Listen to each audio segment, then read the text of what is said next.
How do you want to start? I have no start. I don't even know what we wanted to do. Guys, I've been gone for like 2 months, and this has fallen apart. This has fallen apart. It's not falling apart. It How's has. it falling apart? We did the Swiss Chalet thing. The Swiss Chalet thing's God. excellent. Is it? Look into your heart. Look into your heart, Zain, and ask yourself if it was an excellent bit. I mean, sure, someone said that it was, they couldn't believe that 10 minutes in we were still talking about Swiss Chalet, but I mean... How many people do you think had passed away right after enjoying a quarter chicken dinner, Corey? I mean, we all die a little bit. Please split between white meat and dark meat. I'm a vegetarian. Your math. I'm not... I don't care about the math, okay. Oh my God, yeah. it's always... It's all about me. Already? Yeah, we have. I think we've just eased into the show. How are you, gentlemen? It's been a minute. Carter. Okay, great to see you, Corey. Is it? It really is, Oh, yeah. it's great to see. So the show started, huh? Do you have anything else? Do you have any words after No, it's great I don't. to see? It seems like it's just running glad. through the motions at this point. He's just phoning it in. Yeah, no, it just seems... I don't get a paycheck for this anymore. Like, I used to be paid to deal with you two. I don't get paid for this anymore. I know, 50% raise is the way I put it. Yeah, well, Okay, so congratulations Carter, do we to want you to both. explain what this is? Do we want to explain anything? Like, here we are. Like, it's been so long. There are listeners who have never heard me on the show before, I bet. That's exciting. It's exciting. Has it been that long? There have been new patrons that have arrived. Wow. In the post-Corey Hogan That's era. amazing. This is true. And The it's sending a message. post-Hogan era. There is a message that was sent because of that. Carter, this is the Ministry of Podcasts. Is that what we're titling the show? This is the Ministry of Podcasts. And I've been told Yes. Corey is not the minister. You are the minister. I am the Minister You're the of Minister Podcasts. of Podcasts? Okay. Due to certain legal ramifications and the potential of Corey losing his job. So, Carter, you are the minister of podcasts. Just want to make sure, like, everyone is aware All right. that you are the minister of podcasts. Yeah, I'm the Minister of You're Podcasts. the Minister of Podcasts in question in this, the pod within a pod, Ministry of Podcasts. Is that? Ministry Yes. of podcasts. Okay. That is correct. Corey, I should also mention this podcast is sponsored. We actually have found a sponsor for our first. It's not. By Flair Airlines. It's so not. The official Ministry of Transportation. So That's their new so slogan. They have told us. I am a guest on this shit show. And my Most guests bite their slim tongue. conditions. My slim conditions. Two Are what? conditions, really. Two conditions. Like, had to be public, and there couldn't be advertising on it. Those were my two conditions. I'm taking money out of your pocket for this podcast. Who would you in your caucus assign to be the Minister of Transport if it was Flair Airlines? Well, probably our current Minister of Transport, The good Christian answer. Freeman. Carter, he's on his game. Yeah, he's so good. We thought we He's- could trick him at 9 p.m. he's at night. set up. Carter, who No. wrote that George Chahal letter, by the way? Oh yeah, that was you, right? That was That's not it. me. That's I, the- I feel Okay, like it I'm was gonna- you. I mean, Carter, come on, we're in the Corey- circle of Corey's trust always now. been on it. Yeah, Corey, this is our chance to catch up with you. yeah, and that's nice. for you to You could criticize call. the show. You've You come could in write. hot. You've come in hot. I don't feel like we can call, to be honest. It doesn't feel like something we can do. No, I it doesn't feel like scream it. more heavily Yeah. these days. That's true. Yeah. And I barely write. So we're not doing that. Yeah, that's true. Yeah. Corey, what other criticisms do you have while you've been gone? We have started the last meal at Swiss.ca, which is getting I'm some aware. incredible anecdotes, some incredible know- math. We've got spreadsheets being sent to us. Now, for those that are not aware, we're trying to figure out how many last meals have been had at Swiss Chalet. There have been two people who have confused last meal at Swiss as being how many people have gotten food poisoning from Swiss Chalet and have subsequently passed because of Swiss Chalet. Wow. That is not what we That's are not asking. that's not I'm the- glad I'm not that's- an owner of this litigious show that you guys have now. This is, Yeah, this is- no, it's well- just- we're trying to do the math. Swiss Chalet is a Canadian institution. You can see by Yeah. my hat. It is. Corey, do you want to add in your guess of how many people had their last meal at Swiss Chalet since its founding in the 1950s? Sure, you bet, Zane. All of them. Explain that to me. No, I mean that's how we all go.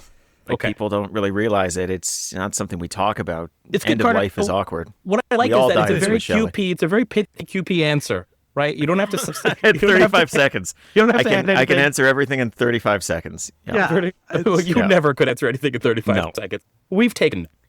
Has that been the hardest thing to adjust to? Yeah, I don't really answer questions in QP because No, but you know. I mean, if you were to answer a question. Yeah, like Carter, you're a I minister. can so you imagine answer it would be questions. hard Yeah. to do that. Yeah. Yeah. Now that I'm a minister, I'm finding it tricky.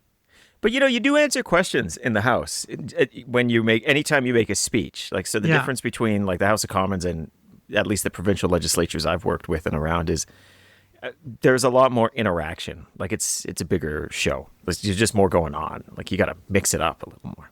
You got to mix there's it still up. one person talking and the other people listening, right? I don't think any of us listen ever. That's my early assessment That's of a it. bold thing to admit this early in Well, there's in your Hansard. We can career. read it afterwards. See if we missed Oh, anything. okay. Yeah, see if you missed anything. Yeah. Heckle, heckle, heckle. So Heckle. Hogan, Yeah. there's so much about your life that now interests us when in the past you good. were the least interesting person on the show. Yeah. Carter, so can we just run through a couple things I'm interested in, maybe a couple things you're interested in? Yeah, just to yeah, kind of let's get do the that. sense. So last time you were on the show, correct me if I'm wrong, we were doing the debrief of how you won, what that looked like, what election that looked like. Yeah, And then- MP elect. Walk us through the whirlwind from there. Is there a vetting? Is there orientation? I assume there is. Take us to like you went to Rome. You were named a Protect. Like go to what the Rome. fuck is going on, Corey? Man, Like, give us life give us is a sense. crazy, huh? That's so weird. Look, in a funny way, I think when you're looking at it from the outside, you think, man, why does it take so long for Parliament to get back? It was about a month, right? Yeah. It was not enough time in many ways. Like many of us were still working in the hallways as the session had begun, and we didn't have our constituency offices set up and all of that. There's a lot that goes into onboarding a new MP and setting up a new parliament. I guess that's the one thing I would really underline here, because you've got to wait until the results are verified, and then they reach out to you to start orientation. And that orientation isn't one meeting. It's a series of meetings over the next couple of weeks, everything from how to set up a constituency office to how committees work and everything in between. There's lots of orientation.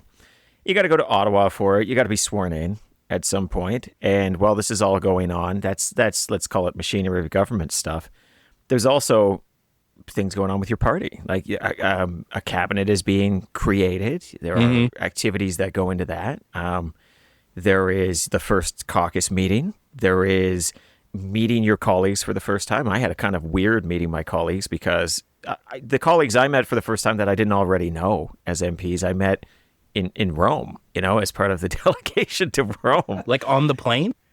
Yeah, well, in the terminal before getting on the plane in some cases, and it's where I met Jamie Maloney, who became our caucus chair, for example. It's where I met Jaime Batiste, who is one of my Parliament besties now. He's a guy I got to become friends with pretty quickly. And feel bad that I mispronounced his name now when we go back to those leadership ones all those Do you years really ago. feel bad, or is that Nah, just... it's okay. Okay, you're I'll get through on. it already. Yeah. Good. Yeah, it's not like we're gonna find a clip of you pronouncing it wrong. We would never go back. I want, there's people who've done this before. Jamie did this back in 2025. We would never do that. Oh, I mean, that's it's too not much like work. it's not like our sponsor. It is a lot Flair of work. Airlines The hasn't one given thing us is, the it is a production. lot of work. It is a lot of work. So Flair I don't Airlines We got a hasn't given producer us- now. Yeah, we do. got a No, producer. Thanks, our you get friends to at meet. I got to meet many great people, and it was kind of an interesting time to do it. And they were kind of laughing, because they're like, "This is not what the job normally is. Enjoy it. This is never happened to any of us before." And that just adds to the volume of stuff that is weighing on you as you're also trying to wind up your past life. Like I had to formally quit as a vice president at the University of Calgary. I had to adjust, everything. Lori, my wife, left her job because all of a sudden our schedules are just totally crazy. Like it's a lot going on. And then boom, you're in session. And that is just madness from start to finish. Like just madness from start to finish.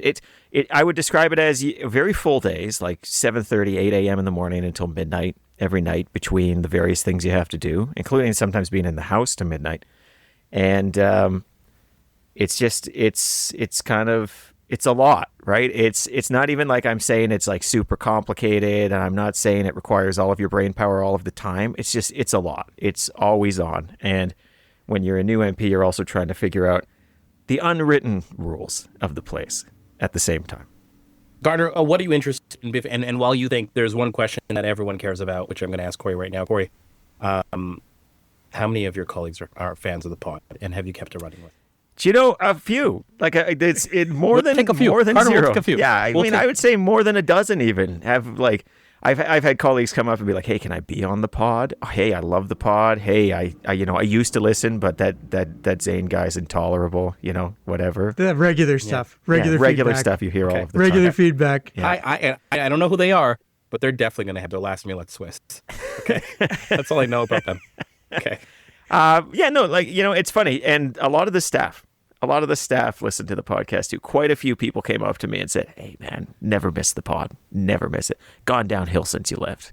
I think they were lying about the second part. I think that was more to make me feel better, but that's hurtful. Shannon's going to be really upset. Yeah, no, she should. No, for sure. That is a personal and direct insult to her. Carter and I have very thick skin. Carter, what are you wondering about? We don't feel anything anymore. Carter, there's so much other shit on the board. I forgot that the king was here. Corey's also the king was here. We haven't gone to any of that. The throne speech. A bunch of fucking issues. You want to talk about that? No, the throne. So, king comes. There's a throne speech. Yeah, it's in all the newspapers, right? But we saw that. One of the interesting things about the throne speech is he gives it in the Senate, and then in the House of Commons we have to take it up, and there's a motion moved to discuss the throne speech. Somebody has to move that motion. And I was the guy who got to move that motion. So it's kind of one of these things that's like, it's a nice little thing to do inside Parliament. I don't think anybody in the rest of Canada knows or cares that I'm the guy who moved the throne speech motion. But the long and the short of it is it means I've got to give a 20-minute speech, which is basically rehashing the throne speech with a couple of comments at the top about, my family and, the riding and all of that. Carter and I, and yeah. Yeah, of course. A lot of content on you guys. A lot of content. Thanks for the shout-outs. We've really appreciated them.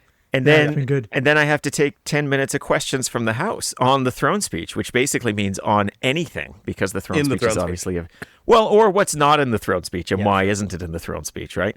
And so, it's like the first thing that happens in the House. I have to stand up, and I've never been there for a sitting in the House. It's a full House, and you got to do it. It's kind of a fun thing. Did you wear adult diapers, or were you able to, not shit yourself? No, you know me. I'm like, if I have a superpower, it's that I am unbothered. Like, things don't really bother me. It gets me in trouble as much as it helps me, but it wasn't like bad in that sense. It was a lot of fun. This is a good question Carter asked about the adult diapers. Corey, are you still wearing sneakers? Are you still keeping that top button undone? This is great very question. Important. This is. I feel like the sartorial aspect of being a member of Parliament, parliamentary secretary Corey Hogan, is very important for us to understand. Are you keeping it real, or have you sold out? Yeah, so let's talk. So first off, the top button undone. Yeah, 100%. No, I still keep it undone. No, yeah, for sure. Of course I do. Like, what kind of animal am I? There is a dress code in the House. The dress code is, in order to kind of be there, you need to wear a jacket. And in order to speak or vote, you need to wear a tie. So, or I think maybe you can vote if you just have a jacket on. Anyways, you can't speak without a tie, that's for sure. So men have to wear a jacket and a tie in the House of Commons. It's kind of old school like that. But to get to the second part of your question, Zain, there's no dress code for below your jacket and tie. Yeah, there isn't.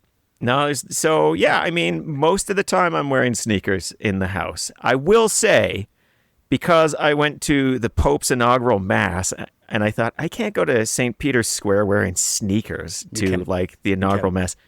I did buy my first pair of dress shoes in, decades. And so I do own a pair, and I do sometimes wear them as well, just to try to get a little value out of them. But yeah, mostly sneakers. They live in Ottawa, right? You don't even bring them back? Yeah, I mean, why would I? It would be... Yeah, that's good. That's not a Calgary Corey thing. Will you be wearing cowboy boots when we get to the Stampede? No, I'll never. I mean, listen, if you own cowboy boots and you've broken them in, good for you. Yeah, I have. Yeah. Yeah. But why would you do that to yourself? Because we like the pain. That's why we're in Calgary. Calgary is about pain. And this is one of the things that comes along with that pain. You have to wear cowboy boots. We have to wear really warm shirts in the summer. You do got to wear the warm shirts. And the super heavy jeans.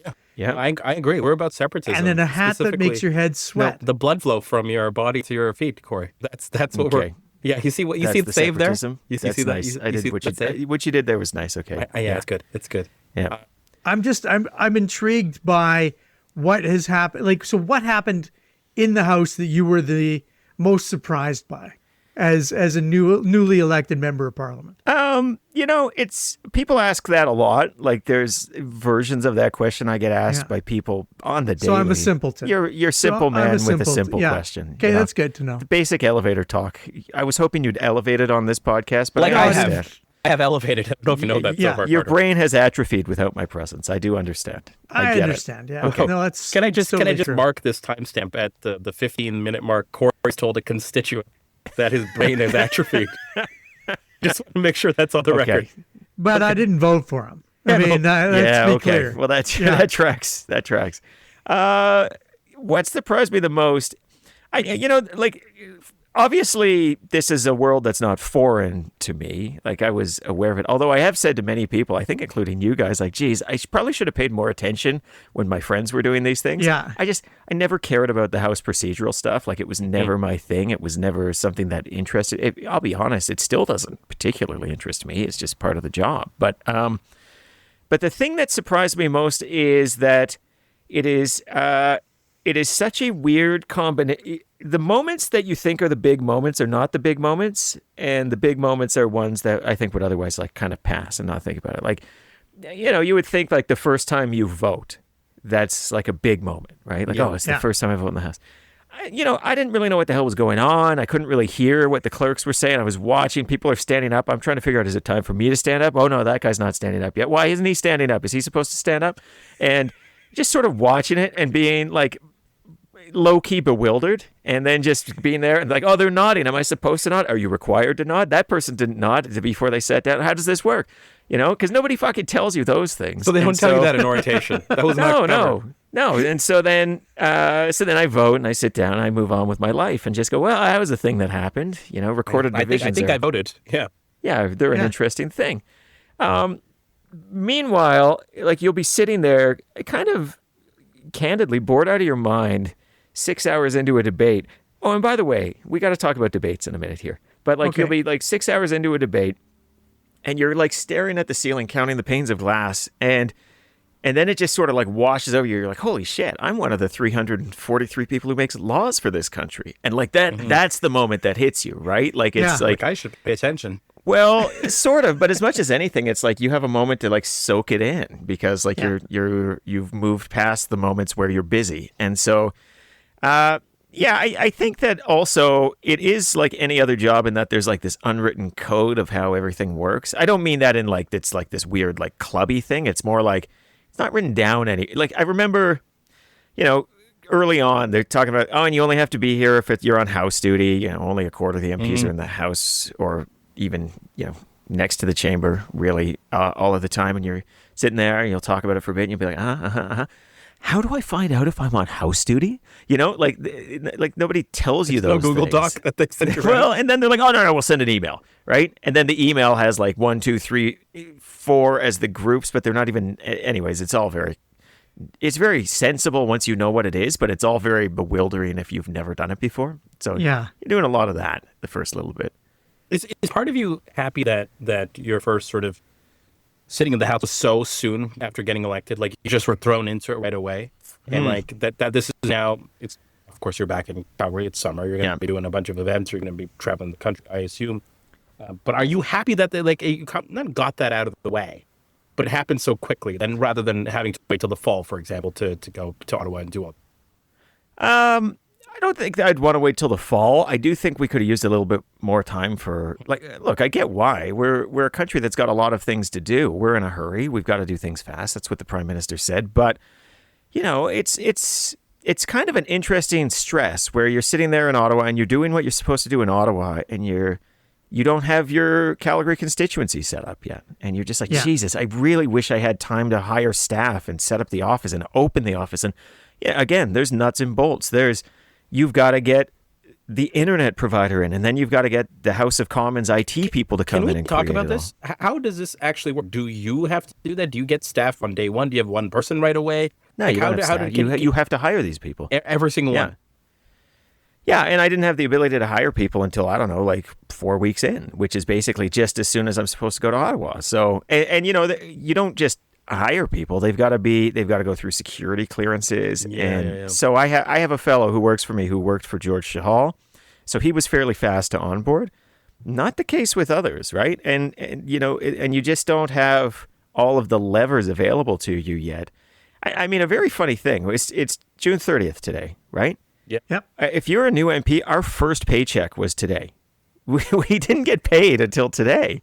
And so, like, everything, you just wish there was a little bit more time to get your feet under you and get some of those nuts and bolts, because you're worried about letting down constituents as much as anything. Like, emails are just going to an inbox that you don't have access to for a few weeks, that your staff doesn't have access to for a few weeks after that. And you're just like, Jesus Christ, I'm trying not to fuck it up on my first month on the job. But look, we got stuff to do. We had to run. We had to hurry. And, there are consequences to that. What did it feel? What was it like to actually do some of that stuff? Like when you're passing those bills, C5 comes to mind. Yeah. What does that feel like when, the Conservatives come and join you in passing the bill and immediately think, did I just do something horribly wrong? No. Shannon Stubbs agrees with me. That's a terrible situation.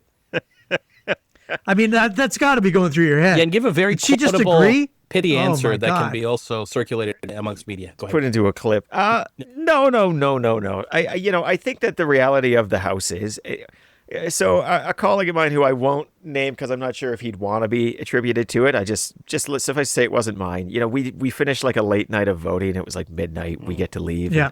And, he says as we're walking out, because we're then all leaving at the same time because you're all there to vote if you're like there to vote, right? There is remote voting, but most of the people were in the House. And so we pour out of the chamber into our lobbies that are on each side of the chamber. And then we pour out of the lobbies instantly, like to the stairs, and we all go down and we sort of all go down together, right? Yeah. And as we're walking over, he says, Jesus, it's like that old Warner Brothers cartoon where it's like we're beating the shit out of each other in the House all day. And then we're out, see you tomorrow, Sam. And we just sort of walk out. And there's a bit of that. Like what you don't catch on the cameras and or in the audio is like we're chatting with each other. We certainly talk to each other in the halls. My Conservative colleagues are very nice to me on the airplane, right? Like there is a certain theater element to it. And there's jokes, and some of the jokes are pretty funny. Like, so on C5, one of the people who didn't vote for at least one of the motions, I can't remember if he voted in the final thing, was Nate Erskine-Smith, Liberal MP. And, Chris, the whip for the Conservatives, is like, chirping across the way. He's like, Jesus, we're more reliable votes for your guys' bill than your party are. What's going on over there? And it's like, that's pretty funny. I can deal with that. That's kind of fun. And so... Yeah, I mean, it is one of the things I hate most about it, if I'm being candid, but it is also, it makes me think maybe there's a foundation for more constructive working relationships that, like, it's not as shitty as it sometimes appears. And so, like, if you can find common ground and you can work with people, and I just don't think the Conservatives are that interested in voting against stuff like that. The naivete is just on display. I know. The right? rookie MP. The rookie MP. The rookie MP. So good. They're all friends. There's inside jokes card. It's like summer camp. There's inside. It's summer camp for grown-ups. Summer camp. Well, yeah. Summer camp that you're not invited to. Who's your camp counselor? Is it Patch? I don't know. I don't get the reference. Like, who's my... is a camp counselor somebody who's a colleague of mine? Film? Is this date? No, someone who's taking care of you while you're there. Like, does someone take care of you while you're in Ottawa? No, like, nobody takes we've seen care of you me. try and live. How do you eat when you're in Ottawa? Well, that's a really good question because we know how you have eaten. Yeah, I almost never do. It's just, it is, well, look, I mean, the reality is those are things you kind of have to watch when you're an MP because it's a weird combination of there's food everywhere at events, but unless you actually are consciously sitting down to eat, you might also just forget to eat for a day too. So here, people in Ottawa tend to go one of two ways. They'll like gain 15 pounds or lose 15 pounds, like in their first kind of session. So which was you? Which did you I'm do? more the lose, actually. Like the thing is, like for me, food is so disassociated from hunger. I don't know why or how. It's not a good thing, but like when I'm at my house and there's all the candy my kids have around and there's all of the food in the world, like I'll just kind of randomly eat. But when I'm in Ottawa and it actually takes like conscious effort to go get a meal, I'll just as much as not, just be like, I'll get it later. And then later is a meal later. This isn't describing a healthy relationship with food. It's not. I know. It's something to work on. We all have things to work Carter on. wants to ask is how many Wendy's burgers sub the patty with fries in the middle have we had so far? Over under on 3. That's really nice. Over under on 3. I don't know where the Wendy's is, so that's kind of somewhat saved me. Fucking lie. It's an over, Carter. We know it's an over. Yeah, we know it. That's a simple, a simple skip order. Corey, hey, you can figure that out. Hey, I mentioned I want to talk a bit about debates. Right? Yeah. Oh, yeah. Why is he trying to redirect? We're asking the hard-hitting questions about. Yeah, we didn't even bring up Flair Airlines. No, we were one step away from Swiss Chalet, and I veered. I fucking zagged, man. I didn't want to go there. What do you have against Swiss Chalet? Nothing. now here we go. It's fine. Yeah, Swiss Chalet is fine. It's fine. If it's your thing, I think that's good for you. But I did a whole campaign on Swiss Does not Chalet. sound wow. positive. Okay. Yeah. Yeah. Did not die. Yes. Yet. Oh, wow. Yeah. From both of you. That Talk was about good. debates, and then there's two things I actually want to get into process-wise that I find interesting. Your trip to Rome, and then your process for the Parlsec. How did that Yes. come about, and how did you hear it? So talk to us about debates. Sure. Well, debates kind of also leads into me wanting to chat about QP for a heartbeat here. Yeah. So one of the things there's time for debates. I don't, like I said, like the whole parliamentary procedure is not my jam, but long story short is there's you get 20-minute blocks, right? Where it's a 20-minute speech and then 10 minutes of questions from the rest of the House, rotating through all of the parties. But the 20-minute block can be split, become 2 10-minute blocks or whatnot. But one of the things that happens in a debate pretty quickly is, well, let me put it this way. If you have something to say on a bill, you're not going to have any trouble saying it. Like, you just go to like the person who's managing your lobby and you're like, hey, can I get on the speakers list either for today or tomorrow or whatever it is? I want to go. I have a few things to say. They'll be like, yeah, fucking great. Because most of the time they're trying to fill that time and sustain the House. And what's happening is they're rotating through like liberal, conservative, block, liberal, conservative, liberal, conservative, liberal, conservative, block, or some pattern like that, right? Yeah. And even though there's not necessarily something new to add to the conversation, nobody wants to give up their part of the conversation, because if a liberal's not there to do it, it's just going to go on to the conservative, right? And then it's going to be a couple of those speakers. Save some of their talking points. Well, or some of their and thing. But no, Zain, because we don't save it. We just repeat them. We repeat them in kind of different frames. And so a lot of the House does start to feel pretty repetitive. And you really take note of when it's somebody who stands up and gives a speech that's like, oh, this is coming from somewhere, right? Like, oh, they're speaking from personal experience. And, yeah, some of them is like really great. And you get this big extemporaneous speech or something like that, right? Because most of it is like the House leader has sent a speech and I'm reading the speech and I'm going to sit down and then there's questions. And, it's very pat and pro forma. Unfortunately so. Because I do think that like when people actually are leaning into it, it's really great. And I think truly, if you could manage to compress the debate just into those moments where people are saying the things that matter to them and that they want to say, I think the House of Commons would be fucking awesome. Like, it would be like people would watch it, right? Like, they would see interesting things, but there's just too much doldrums, too much repetition by and large. And to be fair, a lot of the time you don't even know it's repetition because you're not in the chamber. You know, you weren't there for the first 4 hours. You weren't on House duty. Now you are. Now you're going to make a speech. Blah blah blah. So that's number one. But that gets us to QP. So 2 p.m. Eastern every day. You've got 15 minutes of statements by members. It's like 1 minute like blast, like, oh, there's a chili cook-off in Rimouski and it's great. Best chili cook-off in the eastern part of Quebec, and I hope you'll all come out. Yeah, clap, clap, clap, right? And then you get to QP. And what can I say about QP that hasn't really already been said? QP's the worst, guys. Like, it's just like, okay, I want to be fair to all sides here. So the opposition stands up and they ask the same question 15 different ways, 15 different flavors of angry and shitty. And, and they're staring at the camera and they're like this. And it's just like, 35-second sound bites that they're going to use for social media. And you could think, oh, shame on them. But then the government responses come and we give 35-second responses that have maybe passing like reflection to the question that was asked. And it's just like, why won't they stand with us and Canadians? It's like, it's just like the lowest nutrition value you could possibly get. And we do it 15 times. We'll give the same, non-answer 15 times. And they will give the same question they know the answer to 15 times. And none of us are like particularly like, I don't know. What can you say? Like, why do we do this? Like, you sit there. Oh, and then like the rest of us are sitting there like clapping madly like trained seals. Like, oh, it was great. The 15th time I heard that, it was fucking awesome. Wait, like, it's did you stop yourself from clapping or cheering, or did you feel like you had to? No, you kind of have. Listen, a couple things on that. One, you sort of do it because like sometimes your colleagues do a nice spin on it. But the other one is you want to make sure you have your team's back. Like one of the things I think even on heckling, I would say is like, I was like, I will never heckle. I will never fucking heckle. Yeah, this has been. I was heckling within 2 weeks, right? Not all the time. Did you have any good trash talk?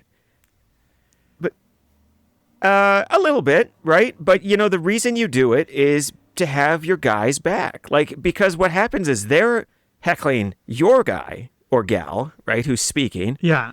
And you're like, those fucking assholes, that's a friend of mine. That's a colleague of mine. And so you give it back to them, right? And so it ends up being very much a sports team thing and less about them and more about your team and letting your team know you have their back, right? It's different than you expect. Who's the best heckler on your team?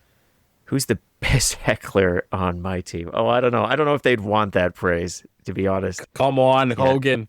Just give who's a pretty good heckler is Yasser. Really? Oh, really? Yeah. Yeah, he is. Yep. Okay, that's interesting. Yeah, you didn't expect that. I did not. I was going to go somewhere else. As the choice for best or quality. I was thinking quality he was heckler. very polite. Yeah. Who's also Pakistani like blood. It's just that Pakistani blood that we have, man. We fucking go hard in the paint. Actually, now I get it. So Stephen McKinnon, also a pretty aggressive heckler sometimes. Our colleague Stephen McKinnon. Yeah. Okay. House leader, government house leader. Our colleague, Carter's ministerial colleague, and then of course our former colleague and your colleague, Corey. Talk to me about. So, I want to stay on the QP thing for a second because I don't want to just move to Rome and the Parlsec stuff, even though that interests me. Do you have an idea to make it better? Because it seems like you're like. I do. Yeah, I know you do. Well, I do. Well, look, I kind of posted about this. Pitch us because you've done this for 3 weeks now. So I clearly know how to fix it. Solutions. I can solve it now. Give us a solution. So there's this thing that happens at the end of the sitting day, colloquially called the late show, right? If somebody feels that they're not satisfied with the question that they asked and the response they got in QP, they can then go and basically ask a long form version of that question and they get a long form response. So they get a 4-minute block for the question and you get a 4-minute block to respond. And then they get a 1-minute supplemental and you get 1 minute to respond. That nobody's around for it, because it's right at the end. So there's very few people in the house. The quality of that, even though that still has its problems, is so much better than the average quality of a QP exchange, right? I think you could do a version of QP at least once a week where somebody says, okay, I'm just in advance. It doesn't need to be a lot in advance, like an hour in advance. Just let them know the category so the minister knows who's up, can give some thought to what they're going to say. You get a much better response as a result, and you could have a more thoughtful exchange on an issue, and you could actually test somebody's knowledge of it. Because I'll tell you something, 35 seconds, you could say anything in 35 seconds. As a joke. So as a Parlsec, one of the things you have to do is answer if your minister's not in the house. And sometimes there's moments where you're looking around and you're like, is that minister there? Am I going to be up? I don't have a binder today. I don't know what to do. And some of my colleagues will be like, oh no, what if I have to go up? And I always say to them, I'm like, well, it's 35 seconds. You just say, Mr. Speaker, I can't believe. Let's start the clock, right? Mr. Speaker, I cannot even believe the member opposite would ask a question like that. This government is incredibly committed to Canadians, is incredibly committed to this country, and incredibly committed to equity and justice for all. I hope the members opposite will join us as we are trying to make Canada stronger, including a tax cut for 22 million Canadians, Mr. Speaker. Why don't they get on board with that, Mr. Speaker? We've got Canadians' backs. Will they have Canadians' backs? And it's fucking over, Hey, can I ask you a question? If you were so good at 35-second answers, what the fuck happened on this podcast? Yeah. Let's go ahead. Well, I think what I'm saying is sometimes they're not really answers, Stephen. Oh, yeah. I see what you're saying. But maybe 4 minutes. Maybe 4 minutes. That's enough for a Zain question and a Corey response. I don't think it's enough time for a Zain question. I mean, the Zain question. I mean, let's not go crazy. Yeah. So let's not go Corey, crazy. 3 weeks in, you've got a fix for QP. What other things in Ottawa do you want to fix? What other potholes have you found that you want to the weather? Fix? It's humid. It's terrible. I just hate the weather in Ottawa. I cannot wait to get back to Calgary every week. We'll save that thought. I want to talk about Ottawa and Alberta in a second near the end. Can we talk Rome? How did you get? Did you get a phone call? Be like, come to Rome. What's the plane like? What's this? What? Just what? Yeah. So yes, I got a phone call Who makes that Yeah, call? this is what I want to know. So the formal like you're invited phone call came from the Prime Minister's Western desk or Prairies and North desk, right? And she says, "Hey, the Prime Minister would like to extend an invite to you as part of like the delegation to Rome." And you go, "Oh, okay, that's fantastic. Yeah, thank you." And protocol is going to get a hold of you tomorrow. And you say, "Oh, very cool," right?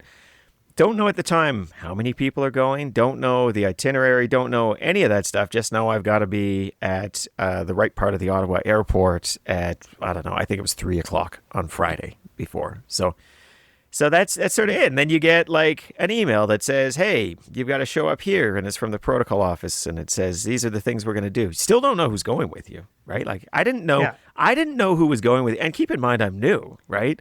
Yeah, I didn't even know who was going with me when I was there in the terminal, and all of the people were there. I'm like, You're like, I don't know who these people are. I don't know who you are. Yeah. So there's. I didn't get a copy of the news release that listed all of the people. I basically read it on Global News. Like, I don't know, somebody had a version of it. And so, but nobody gave me a list of like who was with me or anything like that. I just had to figure it out as I was going. So you go, and it's an interesting thing because there are, of course, official duties you've got to do as part of that delegation. Yeah. You're not there very long. Do you travel with the PM, Corey? Yeah.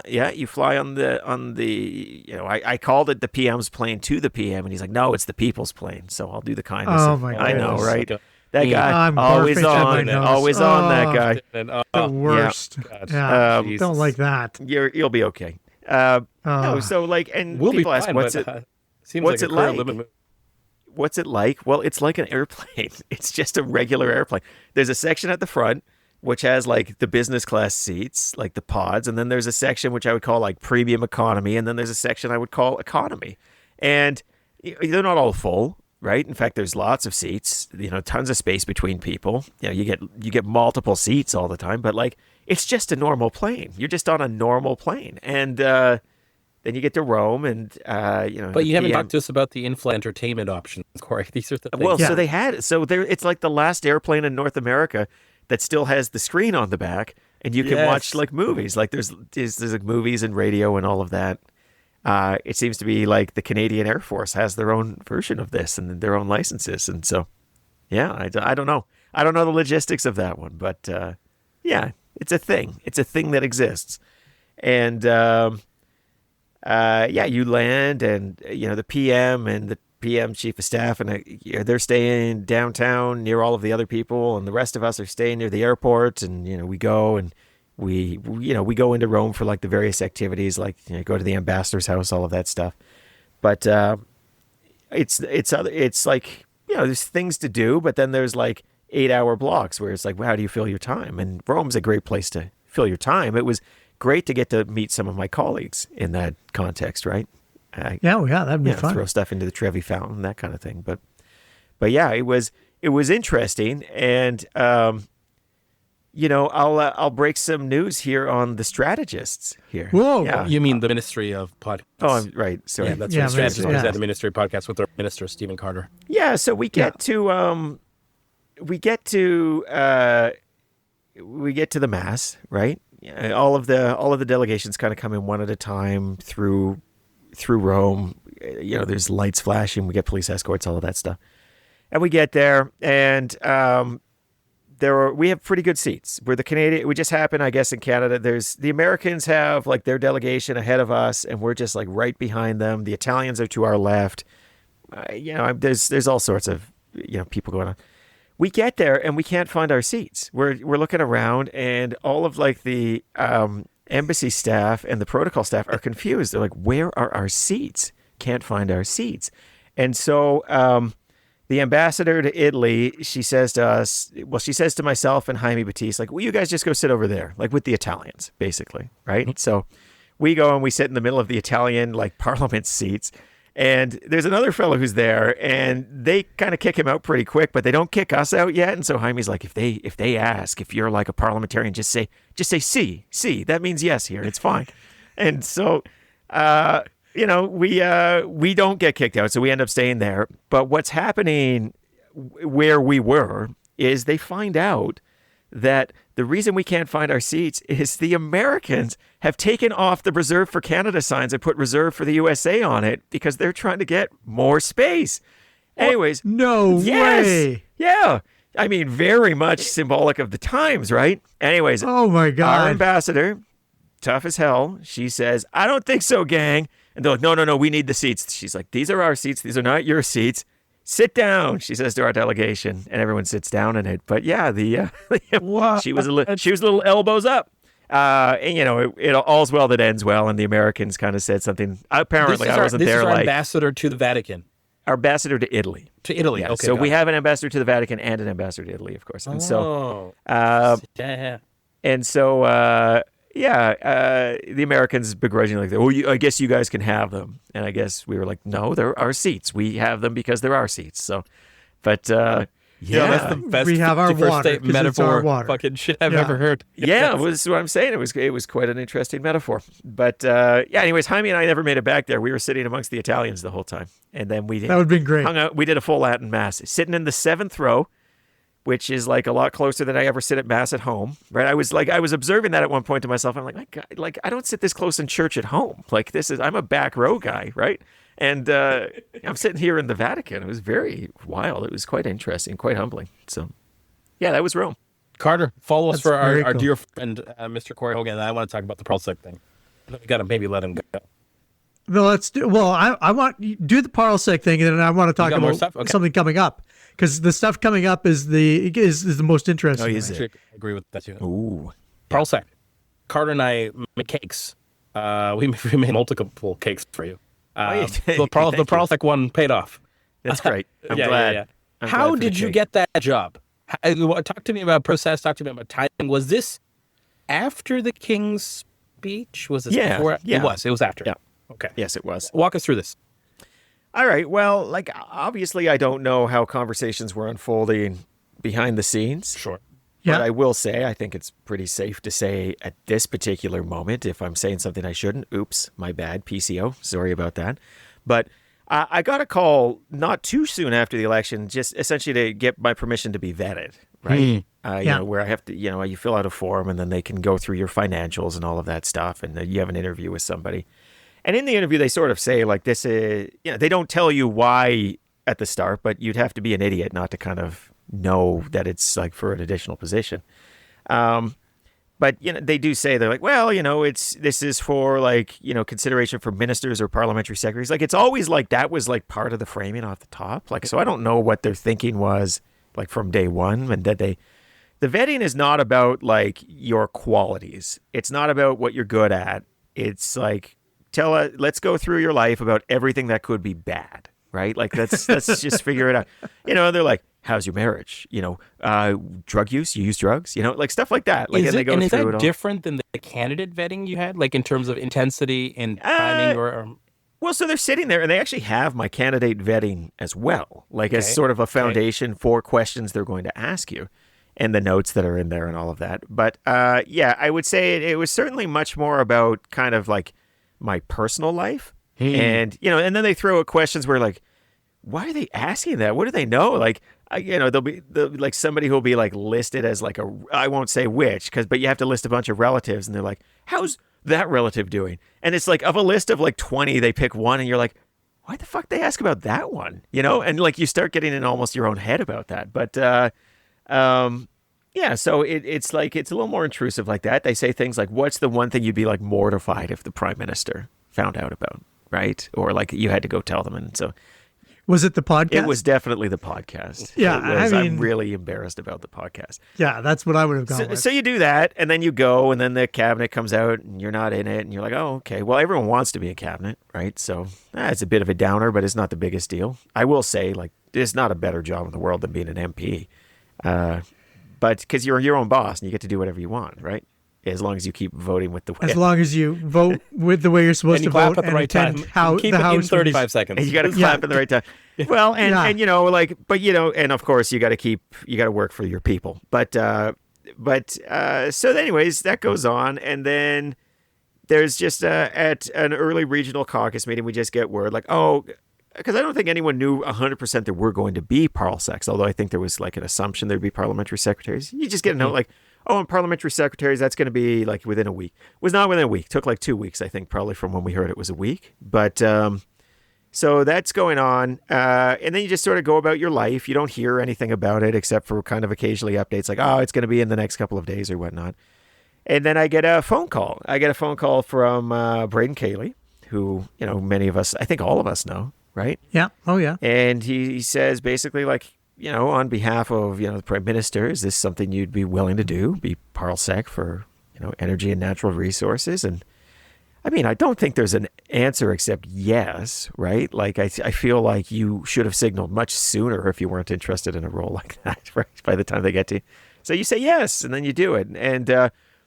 And like a lot of it, like, you don't know what the hell it is, like nobody tells you, okay, well, what do I got to do next? Job description on the phone. Yeah. You don't get anything like that. And of course, like, I know what a parsec is and I know what the rough job is, but like, did you know there's going to be two of you in this? I did. So they told me there'd be two. So like, I think it's fair to say that with the benefit of hindsight, I don't know if this was always the plan, but it was clear the plan for a while to say, okay, energy, natural resources, important file, kind of a national unity file at this point.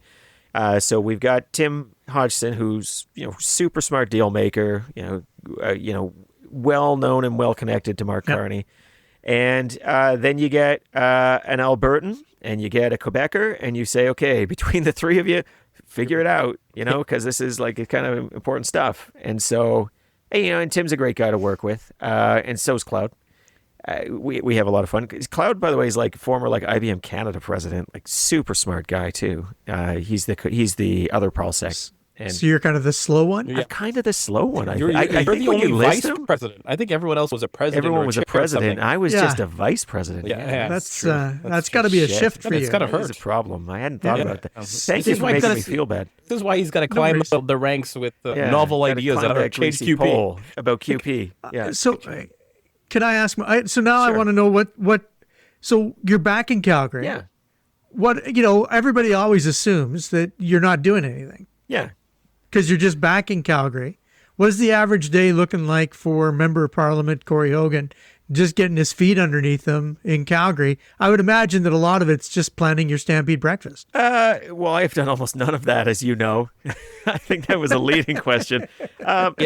Look, so all of that office setup that we didn't get to do earlier, we're doing now. Yeah. And there are things like getting the first householder out. So that's the mailing that we do. There are creating the processes. It's creating like the metrics through which we measure ourselves. There's just scores of meetings of people that have backed up along the way that we've got to have. There are announcements. You're at the Green Line announcement. You're at the Lufthansa Technik announcement. Do you want to talk about the way you were wearing your hard hat in the there's some in the Green Line shovel thing? It was fine. It was fine. It was not fine. It was fine wearing the hard hat. It was. Your hard hat looked really bad. Do you want to talk about your expression in that ribbon cutting that we also saw? It was a little bit too. Do you want to know where my expression came from on that one? Yeah. Well, what were you? The scissors were way sharper than I expected. It was like, holy shit. I feel like you could cut off a baby's arm with those scissors. You gotta be careful with those scissors. Yeah, I expected them to be more dull. They were not. It felt more like a guillotine, right? So I think that was. Well, that's good. I'm glad. And you still get all your digits. You're okay so far. Okay. But it was my first ribbon cutting, so I don't know. We could tell. Yeah, you did not look. You looked a little bit. That was a 12. Yeah. Well, because it was the first ribbon cutting, it was just really exciting. How would you change ribbon cuttings, Corey? Now that you've done one. Now that I've done one. Now that you've done one. What do we need to do differently about ribbon cutting? I think the ribbons need a big bow, they need like a focal point, like an accoutrement. Actually, I kind of agree with him on that. Yeah, Keep going, though. I'm not disagreeing. To that point, though, on The Office, can I ask, is it common practice to just take the spot that your predecessor, regardless of what party they are, had from like a Gazette office perspective? And are you doing that? So when you get the office, you get it for 3 months beyond the election, beyond when they vacate it. So I think for us, that time is up in August. We're going to have to make the decision pretty quick whether we stay there or we look for a different office. Got it. I think right now I'm leaning towards different office, something that's a little more central in the constituency. This one is sort of right on the edge of the constituency. in the Northwest, which worked for Len because Len lived up there, right? And so it was like kind of it was a sensible way for him to kind of organize his life. I would rather be sort of in the heart of the constituency. It doesn't even need to be where I live, but like just a little bit more central. Yeah. Can I ask what? I mean, it's probably in Che, right? You'd want it in Che. There is at least one location in Che that I was kind of looking at. It needs to have a Che flag. It needs to look at the bus bench needs to be invisible sight lines. Yeah, in the office. You always see it. Yeah, You can always see the. Yeah, that should be it. Yeah. Actually, it is on 9th Avenue and Center. It's like that building, that one that's like 4 or 5 stories, just north of where our bus bench is. Yeah, that's good. Corey, That's close to my house. That's good. I like that. It's do exciting. you want to talk about? I can visit the issues. Like we could talk more about we could talk about more about what your first Stampede is going to look like. I'm curious. I'm really curious to hear about what his first Stampede. Okay, let's just talk about events. Yeah. You're hosting one and you attend a shit ton? Is that pretty much it? Yeah. Look, my last job required me to go to a lot of Stampede events too. I think last year I was 27 or 28, and I thought that was going to be like a pretty durable high score. I was at a lot of events. I think I'm at 40 and counting right now in my calendar. It is really one of those go to this event for an hour, leave, go to the other event for an hour, leave, go to another event for an hour, at least through till like the Wednesday. Any Calgarian knows like political Stampede starts to quiet down like midway through the week, and then I've got just a few events scattered throughout, moving on to the weekend. And how are you going to treat Zain and I when you see us at these events? Like total strangers. Yeah. Like total strangers. Total strangers. Like I've maybe seen your picture before on a like one of those. No, I was thinking more like the bad office check signs that you used to see at like bodegas. Yeah, that's nice. Right? Yeah. Like one of those. Like, that's great. That guy. I know one thing about him and it's not good. Yeah. That's nice. As CEO of the Corey Hogan Lobby Shop, which is the business I have. Great. No, it's not. Yeah. Okay. No, that is not going to be a business that exists. Okay. No, you can't tell me that. Well, I mean, we can't talk about it, right? We can't talk about it. Yeah, I mean, it was competitive advantages and things like for that. Sure. Absolutely. Yeah. No, it's probably best that we don't speak. That's true. Okay. The issues. Can I talk about what's happened in the last, is it 12 hours, 24 hours? If you want to, yeah. Do you want to give us a sense? We've had this, what is it even called? This digital. The digital. Yeah, so we've services tax. Yeah, the digital services tax. So, yeah. So is this the part of the show where like I, defend the government? Okay, got it. Yep. Or you make some career limiting moves. We find out together. You kind of talk about this tax as you do about QP. Well, look, I mean, I think that everybody knows QP is a challenge, right? I don't think I'm splitting the atom on that stance. one. Yeah, exactly, right. Can you extend it to this? Are you willing to extend it to this? Well, look, I mean, what can you say? It's an interest. Look, on Friday, Donald Trump decides that he's going to potentially blow up all negotiations and not negotiate with Canadians as long as the digital services tax exists. And the reason why it's, I guess, au courant is today was the day where all of these American companies were going to have to give, well, not just American, but like the American companies, money retroactive for a few different years, right? And he's like, if this happens, like all negotiations off. I think it's fair to say, as Canadians, we've known for a long time the digital service tax is not something that the Americans are particularly thrilled about. Like Joe Biden wasn't particularly thrilled about it. I think it's also fair to say we always sort of knew this was likely to be something that got mixed up in any kind of trade negotiation that occurred. That was going to be true of any government, with any trade negotiation going on. So I think in some ways it was not like the hardest give for us, right? To say, okay, well, let's just keep things moving. It was going to be, something there as long as it sort of gets costed into the final deal. But I mean, I certainly understand why people look at it and say like, oh man, we gave the Americans another one, and the U.S. president just demanded it, and we did this thing for him. And I think, I mean, like a huge part of me hates that, right? Like doesn't want to do that, but like that's the kind of ego you sort of have to check when you're the government and you don't have the luxury of having. Like as a podcaster, I probably would have been railing against it, but realistically, we need a deal. Like I've been writing about this forever. Like in January, I was saying, look, no matter what you think of this current moment, and I think a lot of things about it, if you want to have a different economic future for Canada, one that is not as tied to the United States, one that perhaps is more integrated with Europe and Asia and Africa, right? That's going to require time and that's going to require money. So step one for any reorientation of our economy is minimizing the damage and eliminating the damage from this current moment we're in with the United States. And that was never going to be fun, right? And that was never going to be anything but pain, I think, for all parties involved. So that's where we does it turn into an Alberta type situation where, the government of Alberta is unwilling to switch from the easy opportunity that is oil and gas, and as a result, they're stuck there, and we never move away from it? Do you see that, the government of Canada, the Canadian, excitement about doing deals with Europe and Africa and Asia? Do you think that starts to subside when we get another deal with the Americans? Will we still be this enthusiastic? The diversification, will it happen if we stay on the same track? Well, because we don't do it in Alberta. Yeah, well, I'll be honest. I think that the overall public desire to do it will likely abate a bit, but I don't think this government's desire to reorient is going to abate. I think that the Prime Minister is pretty fixed on making sure that we have new trade deals and new trade relationships. He was in Europe this week, for new military partnerships. And I think that you're going to see a lot more of that, but it's kind of like step one, step two stuff, right? And so what I would say to anybody is, as much as it might be galling to find ourselves at this particular moment, we can't lose sight of the main objective here. And this is very much a game in progress. There are steps going on behind the scenes. There are steps going on that even I am not privy to, right, as a caucus member, right, where all of this is going on. And you're just going to have to sort of, well, my ask is, I guess, assess it on the full body of work, not the individual moment within it.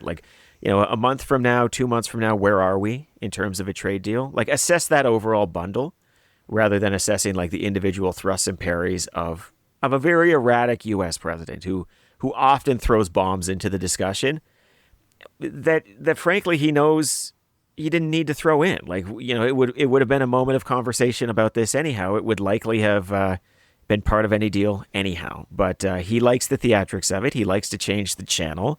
And, it's not really any way that, in my opinion, you should run a country, just random tweets on a Friday. But, hey, Americans picked him and he's running that country. So we sort of have to... We have to kind of deal with it. And at the end of the day, you're going to have to measure it by the full body of work, not the individual plays.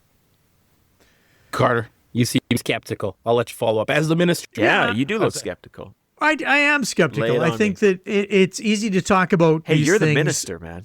Yeah, I know. And this is why I'm concerned. I've been talking to the deputy minister, and I feel like we don't have the House behind us. My question about Alberta, I think, is about the weakness of government, right? Government, because we tend to follow where the people want it to go. In 3 years or 2 years or a year, we may have completely different directionality from the government, from the people, and the government may not have the opportunity to continue with these big bold dreams. I mean, a big bold dream was announced when we went to a commitment of 5% of GDP towards military spending, which strikes me as a near impossibility for a country that was struggling to get to 2%. We're here an now. impossible. Pardon me? We're at 2% now. We will be this year. We're kind of at 2% now. Look, we're kind of there. Here's what listen. Can I ask you guys a question? Do you know anybody? You most certainly can. Setting aside my family, you know anybody who's gone to Tokyo recently? Lots of people. Just your family. Lots of people. And because of the direct flight, I assume. Because of the direct flight. I believe in a few things, and one of the things I believe in is markets. And government has the ability to set conditions that will then allow people to be rational actors and choose things that they wouldn't have chosen before those frameworks were in place. And so when you talk about oil and gas in Alberta, I hear you, Stephen. But I think one of the reasons why the Alberta, you call it easy money. I don't agree with that assessment, but I would say one of the reasons is that there's just no government will there, and the government hasn't incentivized some of these things that you're talking about. but you have federally a government that will incentivize these things, that will make those trade deals. And ultimately, the market will then shift. Like, once those conditions are there and people can make a pile of money in Europe, in Asia, and in Africa, things will shift. That's just economics. And I think that you shouldn't underestimate the power of a government that's hell-bent on doing something. Well, I certainly underestimate the government of Alberta and its willingness to drive us straight into a ditch. So there you go. Okay. I mean, I know. Corey, this is where you get to wanna, fill in the space there that he caught. Do you want to add anything about Danielle Smith and her government? Yeah, do you want to talk about that? All right. Let's move on. Didn't love the surveys. I'll say that. Didn't love those surveys. Yeah. No. The Alberta not your favorite thing? Oh my God. Like, terrible survey design, breaks do we all want to of the ask rules. Do we want to ask Dr. Trevor Toome what the hell he's up to, and Adam Legg? My I mean, former some colleague. real questions there. Real questions. Yeah. Well, maybe we'll save that for a show that sounds like a mainline strategist episode. That does, doesn't Carter. sound like Carter, as the minister, podcasts. you of course get to ask the final question, but I've got the penultimate question. Yeah, you asked the penultimate question. Corey, I'll ask the, how long have you been doing this? How long have you been in the Ottawa bubble now? You've just come back from it, but how was it? I mean, I don't know. It feels like a question that there's not a good answer to, because if I give a number, I'm admitting I'm in the Ottawa. Yeah. No. Look, that's not even the question. The question is this: what's the most Ottawa thing you have done so far? Kind of like your pinch me moment when you're like, I'm one of these 300 plus legislators that get to create a law. What's the most Ottawa thing that you've done so far that you'd be like, oh man, I never thought I'd be doing this, or I never thought this would be me in some ways? Lay it on me. Well, I honestly think the answer might be the heckling, right? Like, where I just, like, the first time I'm like, what am I doing? You know? And I know why I did it, for all of the reasons I said, but that was probably the moment where I'm like, I hope I don't become somebody I don't want to become. But, you know, in Did general, you see any risk of that? No, I mean, look, I think there's always a risk of that if you're being honest with yourself, but I do think that there's certain personality traits I have that maybe make it less likely. You know, I'm not like really a guy who's like, oh, I'm going to be a part of this club and not tell you what I think, right? So I think I think that would be kind of a specific. I would say in general, it's not. Oh, I got a good one. I mean, like scrums. Can we talk about scrums? Like media here we scrums? go. Yeah. Have you had to do any? Oh yeah. Okay. Well, let's talk about them. Yeah, with like two journalists. I mean, does it count as a scrum? No. Many Pierre. more. So I have no idea. I'm going to show up for him now. Before QP, like people are outside West Block. Like I don't know, there'd be a few. Like let's call it half a dozen to a little more, less than a dozen might be there. There's a couple in the door. They might try to grab you for a question on the way in. Maybe you blow past them. Caucus is where there's just a ton. Like they line up and there's like 20 plus people. They're all just kind of like shouting questions at you as you walk down a hall just to get to the caucus meeting. And you know, mostly you just walk by, but every now and then I'll like stop and I'll talk about it. And then have you been getting any guidance when you can stop, how you can stop, or is it pretty? No. This is part of like the whole like just kind of figure it out as you go. And you know, despite what you might have heard, the Liberal Party at least doesn't really police those things very strongly. Interesting. If at all. I figured they would. No. But like, what a way to do it. I actually kind of usually want to stop every time, but almost definitionally, I'm on my way somewhere. Like, I'm probably going at that time because that's exactly the amount of time I need in order to get the things done when I get to the other side. And so I always feel like you guys are like so eager for these questions. Like, why don't you just email my office? Like, I don't think I've turned down a media request. Like, why are we doing it this way? Like, why do we do it in this just like totally wild fashion that is just sort of designed to make it look like we're all pricks having to walk by you all? Because we got places to go. We got stuff to do, you know? Like, just... Are you eating a cookie? I was not eating a cookie. Okay. It's an Alberta reference. But you know, there was like the other day, like the last caucus meeting, I was walking by and I answered some question about Bill C-5, you know, some question about like the authorities and all that. It was in the Toronto Star.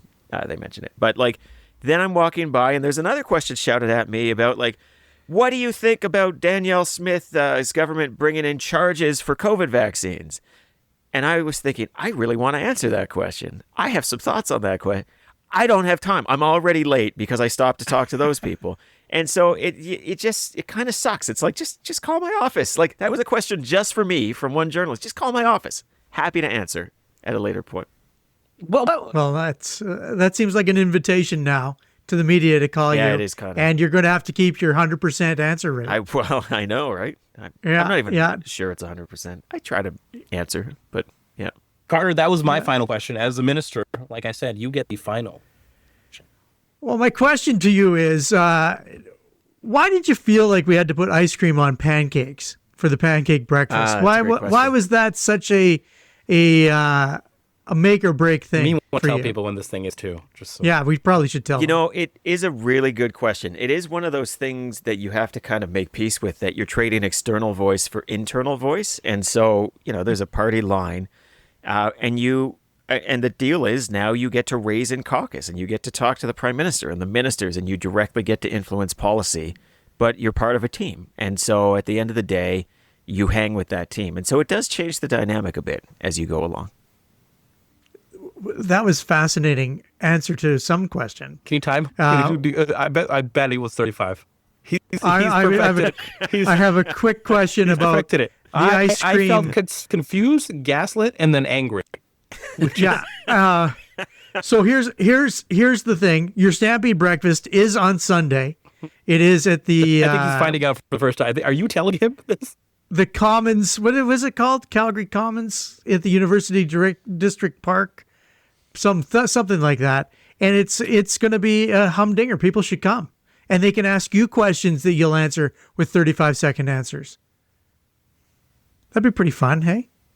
So, yeah, the first caucus meeting is interesting because you vote on all of the reforms. So anyways, this is a good show. That's a wrap on episode 1 of the Ministry of Podcasts. My name is Zain Velji. With me, as always, the Member of Parliament from Calgary Confederation, Corey Hogan, the Minister, Stephen Carter, and, of course, our sponsor, Flair Airlines, the official Ministry of Transport. Our sponsor. We shall see you next time. Your sponsor. I don't even have this. This is not my show anymore. Well, you got paid. I feel no guilt whatsoever. You just got what I assume is a very large paycheck. Just today. I did. Today. I did Just because today. it was like Just today. 2 months of pay. You should be paying us. That's okay. a good point. Yeah, that's true. Good. All right.